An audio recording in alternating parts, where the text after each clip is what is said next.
G'day guys, Shayne Mostyn here. Today we're talking about flat lay photography. Flat lay photography, you might know it as top-down photography. It's where you lay things on a flat surface and take a photo directly from the top down on top of it. So it's all nice and flat. It looks like a bit of a jigsaw puzzle or a game of Tetris if you like, and it's a really cool way of really showcasing some of your products. So if you're a business owner and you sell products on Instagram, Facebook, or even on your own website, this is the sort of video that you want to watch. This is video number 2 in our business tutorial video set. So hang around guys and we'll learn how to do it.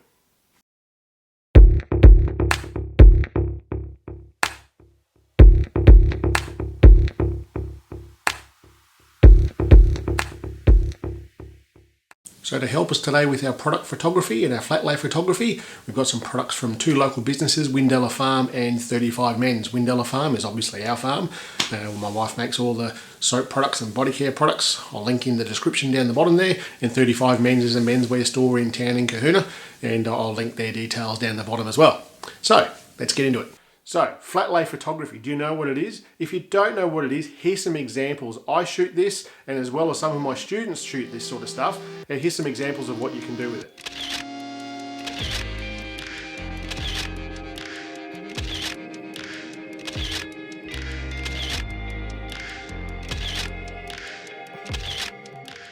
So there's some pretty cool examples of flat lay photography. I'm sure you would have seen them before.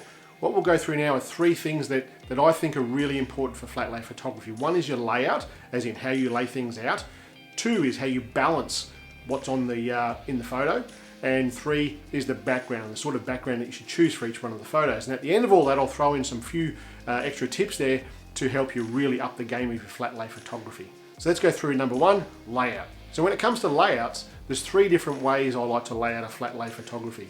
1 is OCD method, so things are nice and straight, laid out perfectly in lines, up and down, left and right, and it's all sitting there really nice and straight, like a regimented way to do things. The second way that I like to do things is a mess, the exact opposite of the OCD method. It's where things seem like they're just thrown on the surface and a photo's been taken. It's not as simple as that. There is a way that we need to lay it out. It just looks like a mess.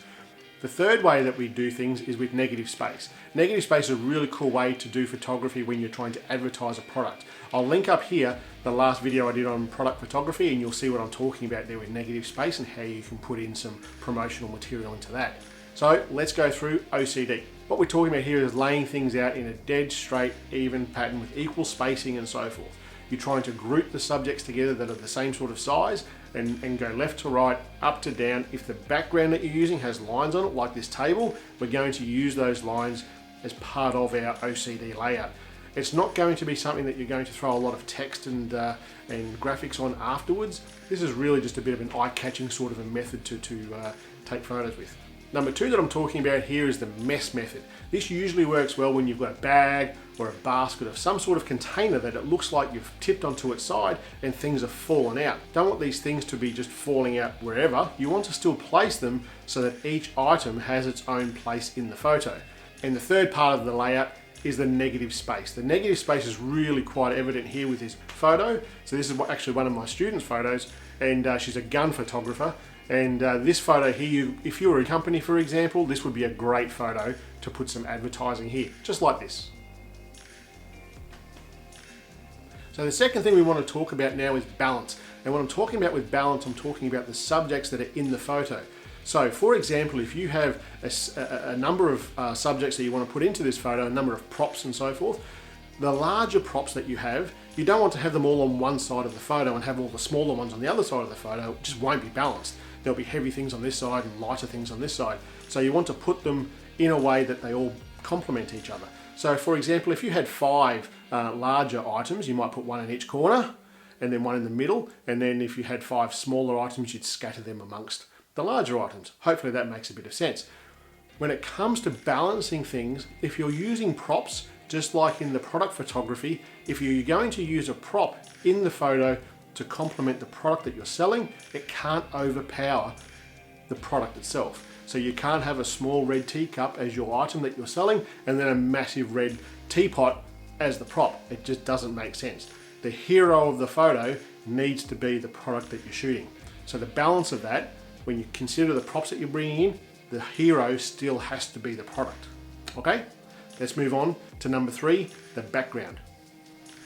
So when it comes to the backgrounds, what we're looking at here is the backgrounds and the texture and the color of those backgrounds. And you want to choose a background for the photo that complements the product that you've got on there, or the item that you've got on there. For example, what I mean is, you don't want to go and photograph a bunch of flowers on some heavy duty industrial checker plate steel. It just doesn't make sense. If you were going to photograph some flowers, you'd want to be photographing that on some sort of a natural background like wood, or a pastel sort of a colour. That's the sort of thing that would complement flowers. So what I've done, I've gone around my house and I've taken some photos without any product in it, but just photos of subjects around the house that you can use for your background for your flat lay photography. So what we've got, here's the table, the kitchen table, the dining room table I should say. Here's the carpet in the house, different rugs, there's the lounge room rug, tiles in the kitchen, concrete from out the back underneath the patio, cutting boards and things like that. All of these things work just fine for flat lay photography. They've got good color and they've got good texture. They're very important. Those two things are very important for flat lay photography, color and texture. The things that you want to avoid though are things that don't have color and don't have texture. So a white plain board would be no good. If it was a piece of MDF board that had no texture, just one simple plain color, it'd be no good. So if you don't have those sorts of things around your house that you have access to take this sort of photo, and you only have a plain sort of photo, or you have those things and you really want to make the product stand out even more, hang around, there's a few more little tips I'm going to show you now to really up the game with your flat lay photography. Alright guys, bonus tips. On top of the layout, the balance and the background of these things, what I'm going to tell you is bring in some dirt. And I don't mean physical dirt, I mean something that's complementary to what the photo is. So in this photo here, we've got these soaps that my wife makes, Windella Farm, check it out, on a cutting board. This is a regular flat lay sort of photography with 3 soaps sitting there. What I've done now, I've thought, well, that's okay, and it certainly fills the brief, if you like. But then I went and I asked her for some botanicals, some of the things that she puts into the soap and on top of the soaps, and I sprinkled those around. Now tell me that doesn't look like a better photo. Now, you can do this yourself. You can do this with any of your flat lay photography. Really, as far as technical stuff goes, there's not too much to it. The lighting needs to be right, and if you don't know how to do lighting on the real cheap down low, make sure you check out the video from last week with the product photography. The only real technical part about taking the photos with the phone is when you turn your phone flat, you'll see these 2 crosses. And these crosses, this yellow cross and this white cross, they need to line up, and it's sort of like a spirit level, like a builder spirit level. And once they're lined up, you know your phone is flat and you can take the photo then. Other than that, you're good to go. So we're going to use 2 tools here, just 2. We're going to use SNAPSEED. SNAPSEED's one of my favorites, and we're going to use Lens Distortions. Now, Lens Distortions is free to a point. There's going to be parts on there that you need to pay for, but the parts that we're using today, they're free. So go ahead and download Lens Distortions, and I'll link it in the description down the bottom there.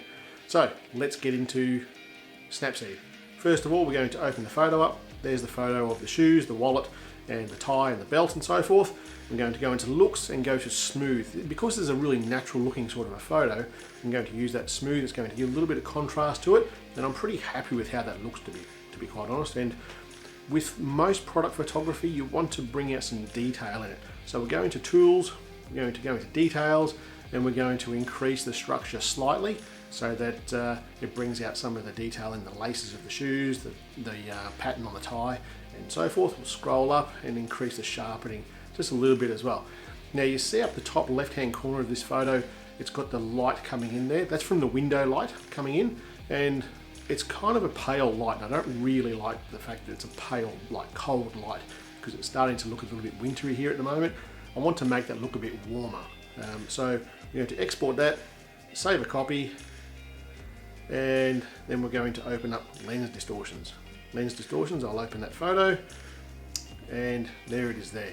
I'm going to use this classic lights thing here, and the second one along. It's going to give this great big bright harsh sort of warm light.